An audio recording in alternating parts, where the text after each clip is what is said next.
خود رسول اللہ پہ تھا کہ یہ خیانت نہیں کرتے، یہ دھوکہ نہیں کرتے، یہ جھوٹ نہیں بولتے، یہ نہ دھوکہ کھاتے نہ دھوکہ دیتے۔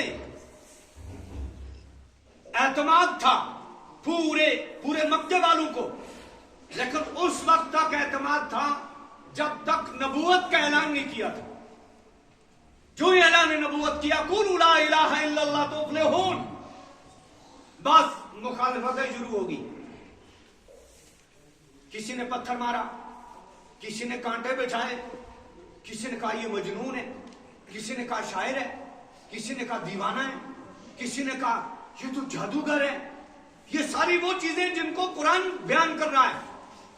حتیٰ کہ ایک دفعہ ایسا ہوا، بچے جب آپس میں لڑتے ہیں نا آج بھی، وہ نام بگاڑ دیتے ہیں۔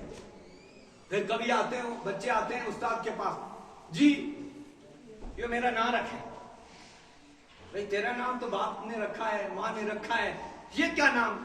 تو وہ اس نام کو چینج کر کے دوسرے نام سے پکارتے۔ اسی طرح دشمن حسد کی آگ میں اتنے جل گئے، وہ آئے تو محمد صلی اللہ علیہ وسلم کو برا برا کہنے لگے، گالیاں دینے لگے، لیکن وہ آ کر محمد کا نام نہیں لیتے، وہ آ کر کہتے ہیں مزمم مزمم مزمم۔ صحابہ کو تحش آئی، انہوں نے کہا یا نبی اللہ دیکھو یہ کتنے بدتمیز ہیں، اجازت دیجیے ہم تھوڑا ان کے خبر لیں گے۔ تو اللہ کے نبی نے فرمایا دیکھو میرا مزمم کوئی نام ہی نہیں ہے، یہ تو مزمم کو گالیاں دے رہے ہیں۔ اللہ نے میرے نام کی حفاظت کر لی، میں تو محمد ہوں، میں تو محمد ہوں۔ یہ محمد کو گالی تو نہیں دے رہے ہیں، یہ تو مزمم کو دے رہے ہیں۔ یعنی یہ تو اندر کی بڑاس ہوتی ہے، پھر وہ گالی گلوچ کرتے ہیں، برا بلا کہتے ہیں۔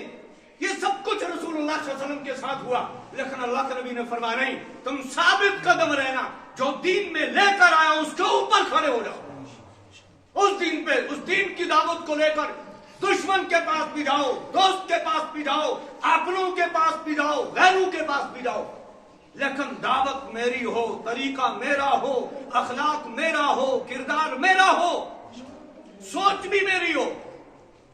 یعنی تم عمل میرا اور سوچ تمہاری نہیں، عمل بھی نبی کا، سوچ بھی نبی کی، کردار نبی کا، اور وہی اس کی ادائیگی کی فکر بھی وہی۔ جب تک وہ فکر اندر نہیں آئے گی تب تک ہم کچھ نہیں کر سکیں گے، دوسرے کو حق سمجھا ہی نہیں پائیں گے۔ بد اخلاقی کی وجہ سے کبھی کسی کو دین نصیب نہیں ہوا، وہ اخلاق کی وجہ سے نصیب ہوا۔ لوگ کہتے ہیں نا اسلام تلوار سے پھیلا، ہمارے اکابر فرماتے تھے اسلام تلوار سے نہیں، وہ پیغمبر کے کردار سے پھیلا، وہ پیغمبر کے اخلاق سے پھیلا۔ اور ایسا اخلاق، اللہ اکبر اللہ اکبر، وہ نبی پاک صلی اللہ علیہ وسلم نے صحابہ کی ایسی تربیت کی تھی، یزکی ہے، ان کا تزکیہ کیا، ظاہر اور باطن کا ایسا تزکیہ، دل کو دل بنا دیا، اللہ کی محبت سے معمور، اللہ کے نبی کی محبت، اللہ کے بندوں اور بندیوں کی محبت، اللہ کی کسی مخلوق کے ساتھ بغض نہیں ہے، اللہ کی کسی بندے کا دل میں بغض نہیں، بلکہ آپ کی صاف شفاف دعوت ان کے سامنے رکھتے ہیں، وہ دشمنی میں انتہا کر دیتے ہیں۔ ایک شخص ہے ہرمزان نامی، اس نے کئی صحابہ کو شہید کیا ہے، یہودی تھے، دشمن یہودیوں کا تو تمہیں پتہ ہے، جنہوں نے قرآن پڑھا ہے، یہودیوں نے نبیوں کو معاف نہیں کیا، نبیوں پر آرے چلائے ہیں، نبیوں کے دو ٹکڑے کیے ہیں، نبیوں کو قتل کرنے والی یہ یہودی قوم تھی۔ اور آج بھی دیکھتے ہیں آپ یہودیوں کے ظلم و بربریت آپ کی آنکھوں کے سامنے، جنہوں نے نبیوں کو معاف نہیں کیا، مجھے اور آپ کو معاف کریں گے؟ میں اور آپ ان کے پاس جاتے ہیں، جی السلام علیکم، کیوں؟ سر کی وجہ سے ہماری عزت ہوگی۔ قرآن کہتا ہے یبتغون عندهم العزہ،